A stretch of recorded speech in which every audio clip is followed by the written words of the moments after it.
Good day, ladies and gentlemen. This is my review for the third installment of the Mass of the Ages trilogy, Guardians of Tradition, which this review is airing 10 p.m. Eastern Standard Time on St. Joseph's Feast Day, March 19th. Happy St. Joseph's Feast Day. And the film just aired. It finished about 25, 30 minutes ago if you're watching this live. If you are watching this before you watch the film, if I'm being honest, I suggest that you go watch the film first because there will be things in this review that are spoilers. And out of respect for the film, I want you to watch the film on your own before you watch this review because that just makes sense. I mean, don't judge a book by its cover. This isn't going to be a strikingly negative review. That's not what I'm saying. I'm just saying for the integrity of the film itself, please go watch that. The film makers did invite me and others, not just myself, but myself and others to the premiere on March 9th, so 10 days ago when this is airing, in Chicago. And it was a great event. They're really fun men to spend time with. I enjoyed meeting many of the people there. When do I get to hang out with Dr. Cyrilla, Dr. Kwasniewski in the same room at the same time? That's a very rare thing for me. If you're a, nerdy, obsessive, traditional Catholic folk like a person like myself, that's like being with your favorite athletes or whatever. I mean, that's just a fun time to have. It's a very rare experience. So I'm really happy about that. So I had greatly enjoyed myself, and I've had about a week or so now to review in my mind or think in my mind about what this film is about. And I wanted to take that time before I recorded this. And if I'm being honest, this is the second time I've recorded this review because I wanted to give the fairest, most reasonable, and really accurate taking in the whole sort of Mass of the Ages movement. Because this isn't really about this particular film. This is about sort of the finishing of a trilogy, which has a sort of story arc to it. So we're going to do that in this review. Before I do that, on the topic of traditional Catholicism, I was sent a children's book by Rosie Marie Muzzy. And here it is. It's called Marcel Said Yes. And it is a children's book on the highlights of the life of Archbishop Marcel Lefebvre for young Catholics. There's also a hard copy, and it's awesome. And actually, her children did the artwork in here, which I thought was extremely endearing, and it's very good. But it's a book by a loving traditional Catholic mother. You can see some of it in there. There's Archbishop Lefebvre and his mom. There's Archbishop Lefebvre and his mom, and the whole theme of the book is Marcel Said Yes. The woman who wrote this clearly understands children's literature. I know she has some children in homeschools and those kinds of things, and so she's probably read 1,000 children's books, so she gets it. And there's a theme of Marcel Said Yes. The theme of the book is essentially Archbishop Lefebvre, throughout his life, said yes to what was asked of him, not for his will, but for the will of those who needed his service, and that culminated in his heroic defense of Catholic tradition. This is a book that has been released with the intention of doing a fundraiser for an initiative that is very dear to the heart of this woman that will support the Society of St. Pius X. Excuse me, I just dropped the book. Here's the hardcover again. So click the link in the description to buy this. It's really fun. I read it to my kids. They've loved it. It's great. I mean, you almost tear up a little bit if you really understand the Archbishop. So bravo to Mrs. Muzzy for writing this, and find the link for that in the description to this podcast. Okay, the film. So let's just backtrack and talk about the film as a whole, and let's talk about kind of what's at stake here with this whole paradigm of traditional Catholic filmmaking. So taking a 30,000-foot perspective before we get into the arc of the series and how it culminates in this film. So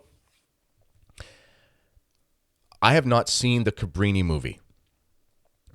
And there's a point to this. They're not linked to the Mass of the Ages, but there's a link here in sort of the paradigm.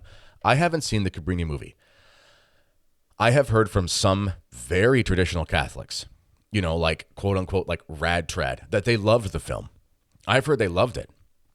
I have seen a lot of negative press about the film from the sort of non-traditional Catholic world, which I have found interesting. and the sort of non-traditional Catholic world, and I don't mean that as a pejorative, but not people who are not, flying their flag as quote unquote trads. They've decried the film as of having some sort of pejorative, almost feminist undertone, and sort of taking out the Catholicity of the film to appeal to modern audiences or wider audiences. Whereas I've seen extremely traditional, like trad, rigid, like all the whatever, throw your accusations. I've seen them say the film was great. Why am I saying this? The reason I find that interesting is because we are so starving for good Catholic filmmaking. We are so starving for good Catholic filmmaking that when one film comes out, it's extremely polarizing, and reviews are the reviews are almost as if this film is existential in nature. Like the content, the success of this film is so important to the people that have watched it. They're so invested that it's almost like a sin against the Holy Ghost if the thing doesn't turn out. And it's a very strange thing that we are so starved for good Catholic art, because there is this time period in history where virtually all art was Catholic art, and that period of history was called Christendom, and it was like 1,000 years, and it was awesome. You want to know what Catholic art looks like, or sounds like, or feels like? Go to Europe, visit the cathedrals, go to the museums, see the paintings, listen to we call it classical music. That's a broad strokes term. That's an era of music particularly, but general terms, classical, which includes Baroque and all that kind of stuff as well. But if you go listen to that music, that is the popular music, not in a pejorative sense, but that is the popular music of, even though Christendom was on the decline, that was the popular music of a civilization that was imbibed by the Spirit of Jesus Christ. So even in a man like, what's his name? Beethoven, excuse me. I was thinking Bach. Even a man like Beethoven, who by all intents and purposes was kind of a scoundrel of a person, very complicated individual, but a tormented artist, was very unkind to people all over the place, kind of a jerk. He was able to produce some of the greatest music that mankind will ever hear. The final movement of his Ninth Symphony, that to me, that's the soundtrack of what it was like when St. Michael kicked Lucifer out of heaven. That's what I think of. It's an incredible piece of work. And even though he himself wasn't even a very good Catholic, I do think he died with the sacrament, so we can hope that he's been saved. Nonetheless, it wasn't even a good. He wasn't even a good Catholic, but because he was so imbibed by the spirit of order and beauty and goodness that was Christendom, he was able to produce, even in his own conflicted way, incredible work that was amenable to the Catholic heart. Think about a man like Caravaggio. If you've ever seen Caravaggio's work, he was a tormented individual. There's accusations that he had problems with sexual morality, whatever. Point being, the work by Caravaggio, the inspiration essentially, if I'm not mistaken, I think I have my facts correct here, for The Passion of the Christ by Mel Gibson was essentially the motif of his work. Even a man who was, by all accounts, someone who struggled greatly with very grave sins, him being in this culture that was imbibed by the Spirit of Christ, he could produce some of the greatest art that anyone will ever produce for the rest of history. That's just a fact. And we could go on. My point is that we have to have good Catholic art, meaning good art per se, because there is nothing more beautiful than the Catholic faith. We call it Catholic art, but really we should just be saying it's art, okay?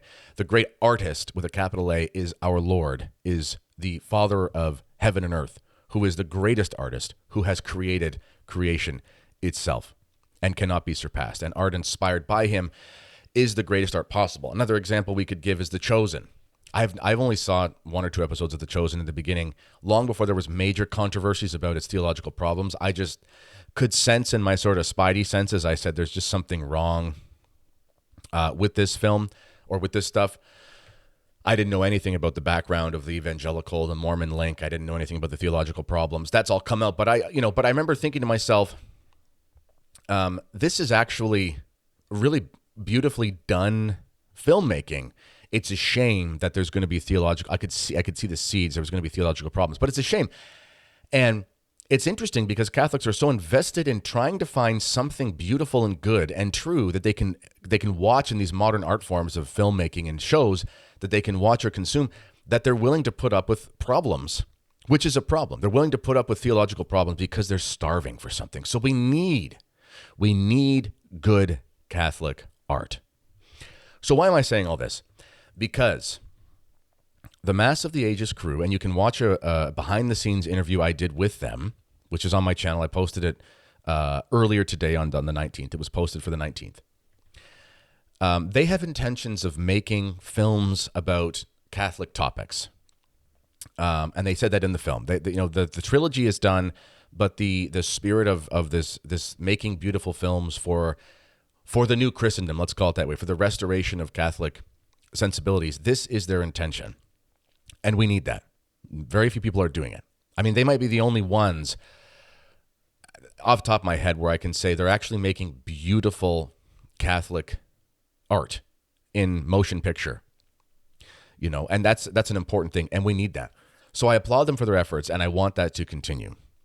I wanted to get that out of the way because there's a lot at stake here with this. No one else is doing this. I mean, I haven't seen it. Mel Gibson makes the odd film, but from a perspective of this beautiful Catholic art coming out, it's not really a thing, and we need it. And we need it. And we can't, and it has to be people with traditional Catholic sensibilities because, the Novus Ordo world, the Hallows of the world and things like that, I can see them making productions, but they're going to be modernist. There's no way around that. They're going to be modernist productions because that's the spirit that animates the sort of conciliar churches, the spirit of modernism. That's a conversation for another day. I've done 1,000 podcasts on that. You can understand my opinions if you read my books or whatever. So let's go back to the beginning of this Mass of Ages trilogy. The first film was The Hook. The first film was Tradition is Beautiful. I remember showing the film to someone who hadn't gone to Mass in a long time, and he said, "Oh, I get it. The TLM is the Cadillac of liturgies." And he wasn't wrong. The first film was, this is beautiful. Look at the beautiful pull and art and wonderfulness of this historic act of the church. Isn't it gorgeous? Isn't it amazing? And that was what was transmitted in the first film, and it was done very well. It was done superbly. The actual cinematography, the music. By the way, the individual behind the music for this third film, I don't know if he's done the other ones, but I had to meet him at dinner after the film. Bravo, sir. The music in this series, especially this third film, is remarkable. You are a true artistic professional, my friend. In any event, that was the first one. The second film was, what was the story arc? The first film was, look how beautiful Catholic tradition is. Look how beautiful the Mass is. The second film was what? The second film was, look at what a disaster the reforms of the liturgy were. And I think this is in our interview with the Mass of Ages directors. I think so. But this is a story I've heard them tell publicly. Doesn't matter who, but there was some bishop who's anonymous for obvious reasons, came and actually saw the second film in theater at one of the locations. And he said to the directors about what happened, about after having seen what had happened to the liturgy and how it was destroyed and all the nonsense, Bunini, whatever, all the stuff that you've heard many places. Go read Michael Davies, basically. That's where you get the best information on that. And Dr. Kwasniewski's book, Once and Future Roman Rite. But this bishop said, I had no idea. I had no idea. So they did a very good job, meaning he had no idea that that's what happened to the liturgy. They did a very good job telling a story that so many millions of Catholics, well, not billions, but millions and millions, but to be honest, out of baptized Catholics, probably over 1 billion Catholics, at least, have never heard. People don't know this. They don't know this. They didn't know what happened to liturgy. And the Mass of the Ages crew did an incredible job of showing that reality. So the first film is, this is the Cadillac of Catholicism, which is true. Relaxed Eastern bros. It's about the Latin Rite. We understand you have beautiful traditions in the East. We're not talking about that right now, so just calm down, Sam Lacken. And then the second film is, look what they did. Look at the destruction. And that was a very powerful, that was a very intelligent thing. Get them hooked in. It's so beautiful. Second film, Oh my goodness. What has happened? Excellent tactic. Wonderful way of getting the message across. Third film. Now in the third film, they got to close off this trilogy. And the third film is, again, it's a culmination. Get the people in. How beautiful is this? And they were correct. Second film, they've destroyed the Mass. What a tragedy. Third film is, okay, now we've had tradition. We've had these guardians of tradition, these folks trying to defend traditional Catholicism. And now look what's happened under Pope Francis. He's trying to take it away. So the story arc of the film, I think, is great. It's the idea that there's this tradition. Traditionis Custodes comes out from Pope Francis. Now we're going to show the people on the ground fighting to keep the traditional Mass right now. That's really the heart of the film. It's the French mothers, and I did have a chance to meet two of the mothers.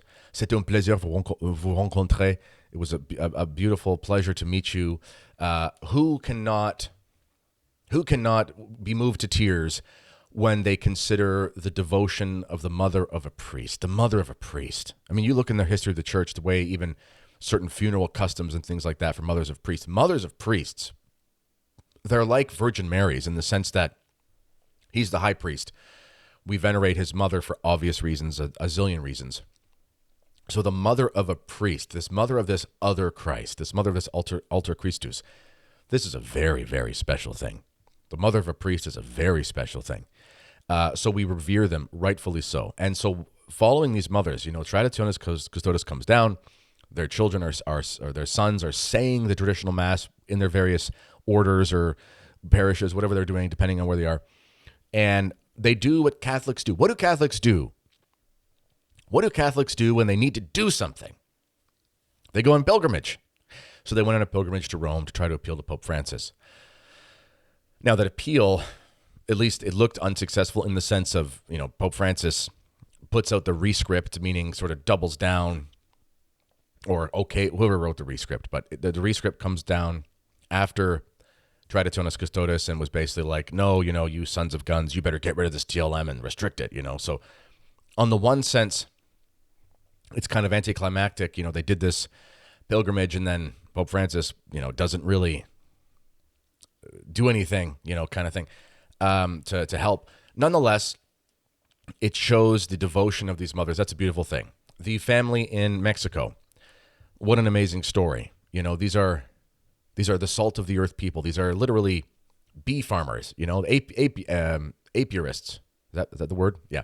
And, they're just trying to hold on to the faith. They're begging their bishop to have their sacraments and so on and so forth, showing the spread of the traditional Mass in Africa. So beautiful, so beautiful. I mean, these are beautiful stories. And then also the story arc following, and I forget her last name. She was Leah Dero. I know, and I apologize to your husband for not knowing your married name. It was flashed across the screen in the film. I didn't write it down. I can't remember what the actual married name, but she was known as Leah Dero. Now she's Leah, whatever her married name is. And what's fascinating about this is I can relate because Leah Dero was formerly known as Dero. She was very much like a darling of the mainstream conservative Novus Ordo talk circuit world. She was this model who refound her Catholic faith and is talking about confession and stuff. It's an all-American story.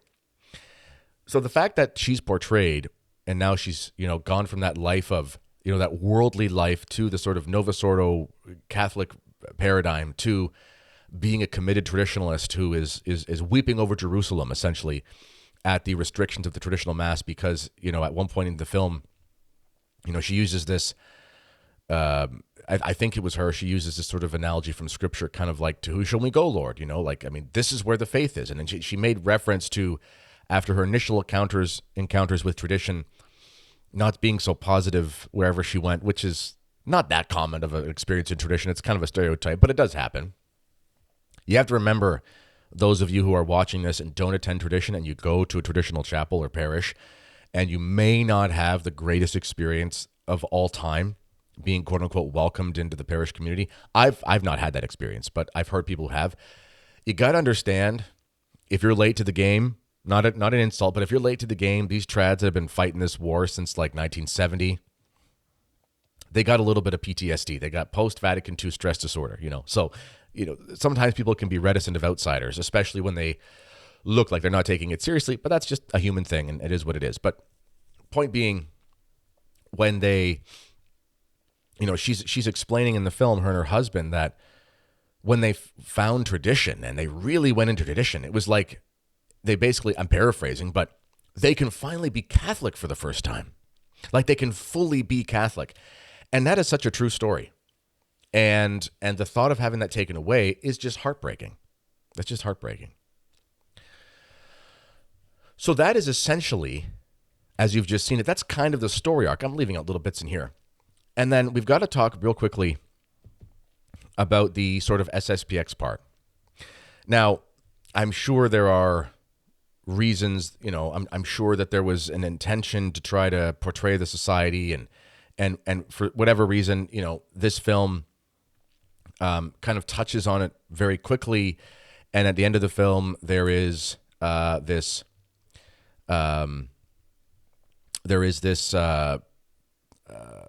title that comes across the screen, and it says something, if I'm remembering correctly. Remember, I watched this about 10 days ago. You're watching this just fresh.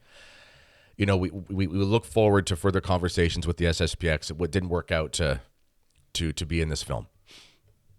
Now, whatever the reasoning is for that, that's not my place to have the inside baseball or no. But nonetheless, if that's true, and I believe that's true, I mean, these guys, Cam and Dan, I have them on film in the review, in the behind the scenes, which you can find on my channel.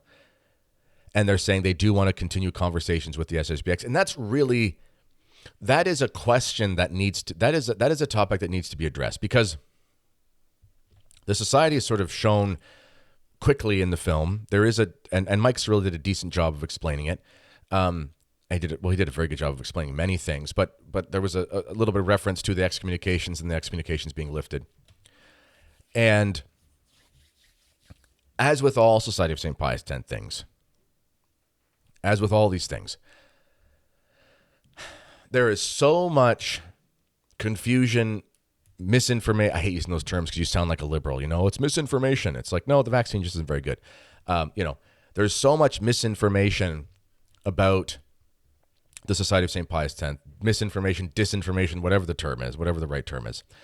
There's so much confusion that for anyone who's like switched on to the Catholic world, the SSPX is either, I'm generalizing here, it's either something people think is awesome, or at least are sympathetic to, or Archbishop Lev was the Antichrist and attending the SSPX is the sin against the Holy Ghost. Like, for some reason, that's just, and it's so absurd, it's so crazy, but there's a mountain of propaganda out there against the Society of St. Pius X. So whatever the intention was of the filmmakers to deal with the sort of SSPX question, in fairness to the filmmakers, it's impossible.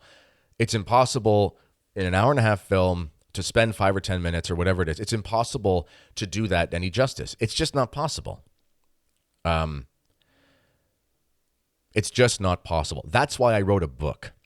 That's why I wrote my book, SSPX The Defense, which you can find the link for that in the description box for this podcast. And the reason why I wrote a book about it was because, you remember when all the modernist malcontents on YouTube were really going after the SSPX. I was like, okay, should I do a video on this, a video on that? Those can be helpful. Definitely videos reach people.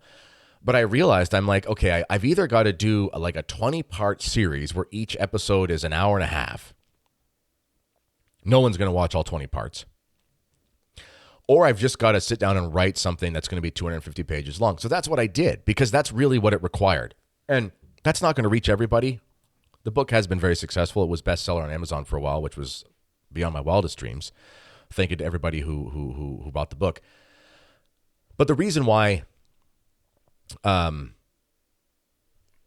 did that is because if anyone really is serious about these things, they're going to pick up a book. I've talked to a lot of people about the society. I'll say, you got to go read these books. And they're like, well, I don't have time to read books. And it's like, well, then I don't have time to talk to you because, you have an opinion and you don't have the right to it. I'm sorry, but if you don't actually do the research on things and you're going to make these claims about schism or whatever, you don't have a right to an opinion. You're just a clanging cymbal, a clanging gong at that point. It's just verbal diarrhea coming into your mouth, and I have no time for it. I'm just being honest. I watched a podcast. Yes, SPX is in schism. It's like, okay, yeah, like some of the greatest giants in the church, in both the episcopacy, canon law, blah blah blah, all the places. They're doing dissertations and things like that. And getting the highest grades possible, or putting out papers and journals and things like that in highly respected publications, saying the opposite of what you're saying. But you watched a podcast and you came to a conclusion. Good for you. You must work for the government. You're so deep in your thought. In any event, so if the film dealt, I would have wanted more in the film about the SSPX thing. But if they had have put 10, 15, 20 minutes about the SSPX in the film, I would probably have still wanted more. And that's kind of the point, is I don't think it's possible to deal with the SSPX thing properly in the film. I don't think that's possible. I know some traditionalists are going to be mad and say, how can you talk about guardians of tradition, meaning heroes who are guardians of tradition, without talking about Archbishop Lev? I agree. But I also understand that this film is not made for traditionalists. It's not. I mean, the film is not made for trads. And and the filmmakers, if you look at what they're saying, they've been very clear on that. That's just a fact. So if the film's not for trads, then the film is for the general public, and they're going to try to find a way to make Cardinal Ratzinger and the Fraternity of St. Peter and all this kind of they're going to try to find a way to make them look like they're guardians of tradition. I disagree. I personally, like, from a perspective of, I don't think Pope Benedict really was a hero of Catholic tradition. I don't think that. I think that he did a good thing in 2007. I think as he got older and went into his papacy, I think he got more sort of grounded and away from the Hegelian modernistic dialectic that really did animate the first 20 or 30 years after the council. I mean, it's interesting. There's a book called The Great Facade, which I have on my bookshelf right there, but I don't want to pull it off because I think things will fall off if I do. And the first half of the book deals with traditional Catholic questions and the Novus Ordo and the Second Vatican Council, and it was written in 2002. Second edition comes out in 2015. The first half of the book is like, if for anyone who thinks Pope Benedict, Cardinal Ratzinger is like this hero of tradition, Chris Ferrara and Tom Woods in that book, written in 2002, they wiped the floor with the modernism that was found in Ratzinger's works, which doesn't make me popular to say that, but that is the understanding of trad Catholics before like 2007. And they write the second book, and basically the second edition, which was just Ferrara and not Woods. The second edition is basically like, yeah, Pope Benedict was this way, and then he's become Pope and seems like a completely different person. So here we go, and that's true. That's true. So I don't believe Pope Benedict was a hero of tradition. I know that my friend Tim Flanders, they tried to make it look like, Pope Benedict was criticizing the liturgical reform in 1970. It's like, ooh, that was. I understand why that was done in the film, because they're trying to appeal to the sort of JP2 Ratzinger crowd, and that's going to be exciting for them. I don't actually think that analysis holds any water, ultimately, just because, okay, Benedict wrote 50,000 things. One of the things that he said about liturgy seemed pretty good. I mean, there's like 45 other thousand things that we could point to that kind of say the opposite. So I don't see that, but I understand from an artistic perspective why it was put in the film. And as I said, this film series in general is not made for traditionalists. It's made for those it's made for those who are curious about this whole Latin Mass phenomenon, and they want to know more about it. So the intention of the filmmakers is, we'd like to attract more bees with honey than vinegar. I get that. I mean, what kind of film would it be if, like, I'm going to get a bunch of trad Catholic people on film to talk about, why the Novus Ordo is an abomination, why we can doubt canonizations after the council. I mean, getting into the depths of traditional Catholic apologetics, that's not going to be a sellable film outside of Catholic tradition, because the very idea that you would harshly criticize the heroes of, the post-conciliar era, that's going to turn people off. And again, maybe some people might say, well, they should do that anyway. Well, that's a different film. It's a different film, and it's a different audience. So that's a decision that an artist is going to make, and they made this decision, and I think there was much merit to making the decision they made. Nonetheless, wanting to attract more bees with honey, I get that. But here's a kind of an analogy I'll say. You want to attract more bees with honey, 100%. But when people get to Catholic tradition, they're going to find John the Baptist eating honey and eating locusts wearing a hair shirt. It's like, yes, you want to attract more bees with honey, but the honey of tradition, it's a war. I mean, tradition is a serious, hard life, and it's a life full of persecution, even if you're a fraternity guy or an institute guy or whatever. Because look, Pope Francis is still talking about the fraternity of St. Peter as if they don't have enough of communion, because communion is like gender these days. It's like a spectrum, and the more woke you are, the more transgender you are. It's like the more Novus Ordo you are, the more communion you have. It's a ridiculous, false theology, which is why it's so insane. Nonetheless, my point being is even in the fraternity of St. Peter, it's like, whoa, do they have enough communion? Pope Francis isn't sure. It's just stupid. So when you get into tradition, yes, you want to attract more bees with honey, but when you get there, you find John the Baptist eating honey, but also eating locusts and wearing a hair shirt and calling you a brood of vipers, So that's kind of being kind of tongue in cheek. But so there's a lot to tradition that's going to have to be answered for these people. And when you come to Catholic tradition, I said this in, I think, 2002. I did a podcast about the Massive Ages crew had tweeted something or done a stream or something like that about kind of like rethinking the Latin Mass movement. Now, a lot of rad trads, and I mean that as a term of endearment, because I myself am one of those. A lot of my confreres got really ticked off about that. So I kind of did a podcast kind of trying to take a 30,000 foot look at it. And I said, whatever one may think about whether it was wise to say we're rethinking the Latin Mass movement. I mean, do you have the authority to say that, et cetera? Whatever. People try to make things for YouTube to get people to watch. I get it. You make titles. I've made titles before where I look back and I'm like, maybe that title, I understand what I was trying to do, but, you do your best. So I said, in this whole traditional thing, you're going to come up against this figure of Archbishop Lev, and you're going to have to deal with this. And if you don't deal with this the right way, that's going to really say a lot to people. It just is. I mean, again, I think Archbishop Lev is a saint. I don't have anything in common, really, with a traditionalist who thinks that he was a devil. I can't have anything in common with that, because the logic of the society thing, the Archbishop Lev thing, it's like, there's so much at stake with this, because the question of the SSPX is a question of Catholic tradition. It's not about the society only. Like if someone calls themselves a traditionalist and then talks about the SSPX as if they're in like partial communion, then they're not a traditionalist, because there's no such thing as partial communion at best, to give fairness to where scholarship is found. At best, you can find things by scholars like Richard Decloux, where they're looking in the past and they're finding, at times of having various heresies. Should people be baptized if they come from a Protestant sect? And the sort of consensus of the church is like, these people were baptized, so in some way they had membership with the church. That's all fine. You can find that in the traditional Butlers catechism, which was the Irish catechism in the 1800s, I think, which was a hugely famous catechism for the English-speaking world.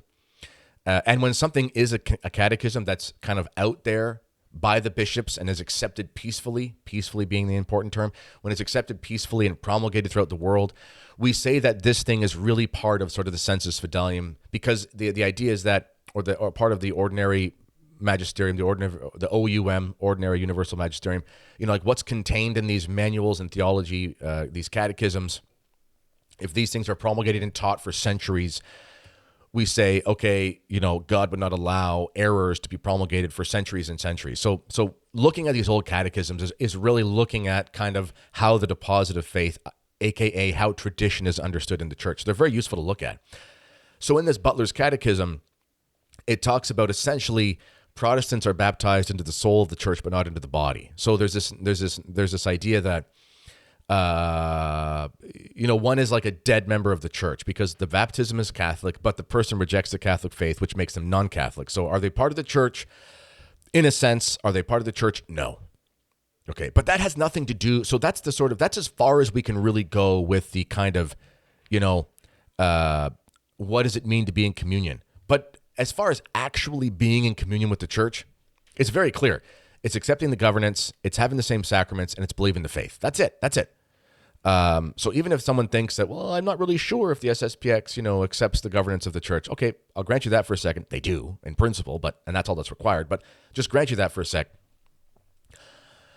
You also have to accept the faith, meaning you have to not be a heretic and accept every single binding teaching of the church. And if you reject one, you reject them all, as Aquinas and others would tell us. So if you're going to say the SSPX is not in communion with the church, then 95% of the Novus Ordo is not in communion with the church, because clearly you find heresy everywhere. Okay, so you're going to have to follow this through. So my point being is, when you get to this question of the society, it's about much more than the society. It is about Catholic tradition. Because if someone is going to call themselves a traditionalist, as I said, and say, well, but the SSPX is not in communion with the church, then they don't hold a traditional ecclesiology. They just don't. They don't hold a traditional ecclesiology. My friend Tim Flanders did a show about SSPX is in communion and something about Vatican II being traditional. His show was very interesting because he showed that by any stretch of the imagination, by any stretch of the term in Catholic history, and by any stretch of interpreting Vatican II when it came to what it meant to be in the church, the SSPX must necessarily qualify as being Catholic, according to the tradition and according to those things within the council that talked about it. Meaning, there's really no room to talk about the SSPX not being in the church if you're being intellectually honest. You really have to get into the world of modernist ecclesiology. So this is why the SSPX thing is so vital. Because if you get it, quote unquote, wrong, then it's really an error about Catholicism, Catholic ecclesiology, traditional Catholic teaching. That's why it's so important. This is why, you ask yourself, why do the malcontents, why do the mainstream conservative Catholic publications, why do they have to go after the SSPX so much?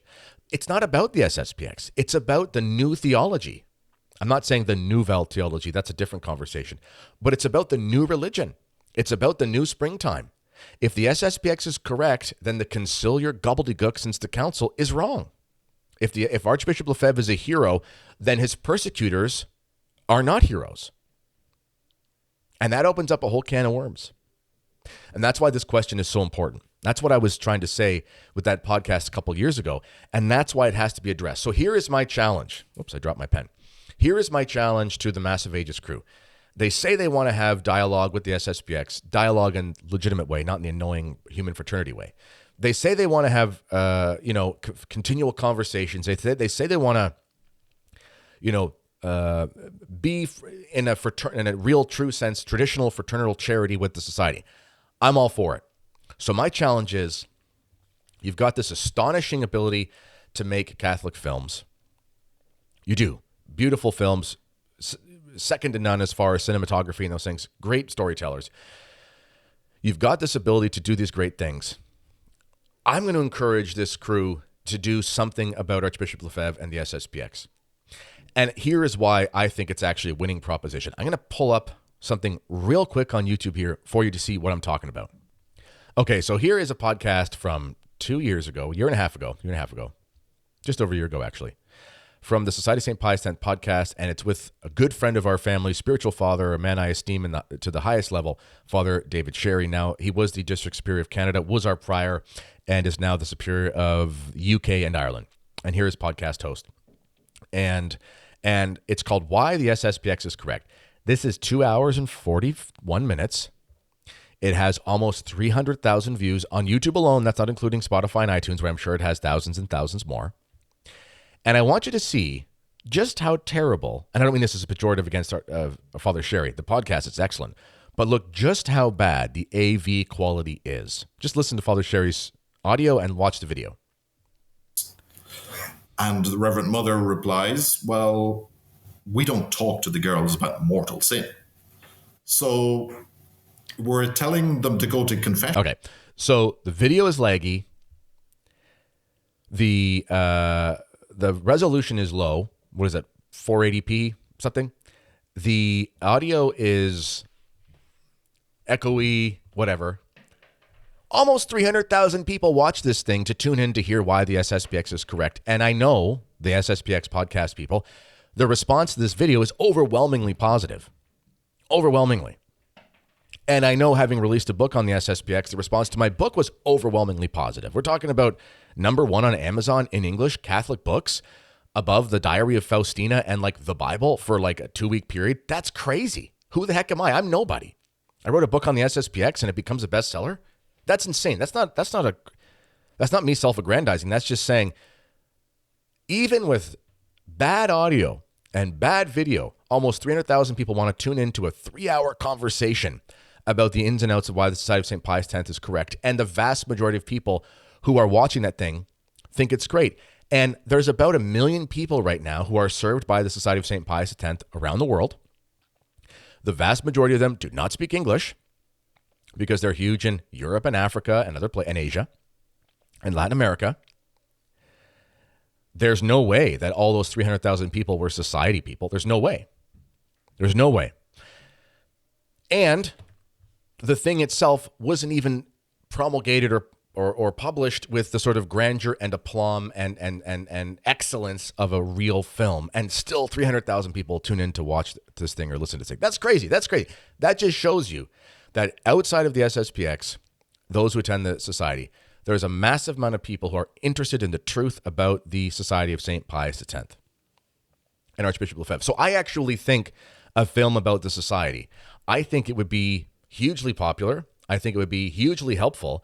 I think it would be very easy to do in a very positive light. And I think it would be extremely well received. And I think you'd be surprised at how happy people were and how much they would support your endeavors if you would take that step. That is my pitch. That is what I think.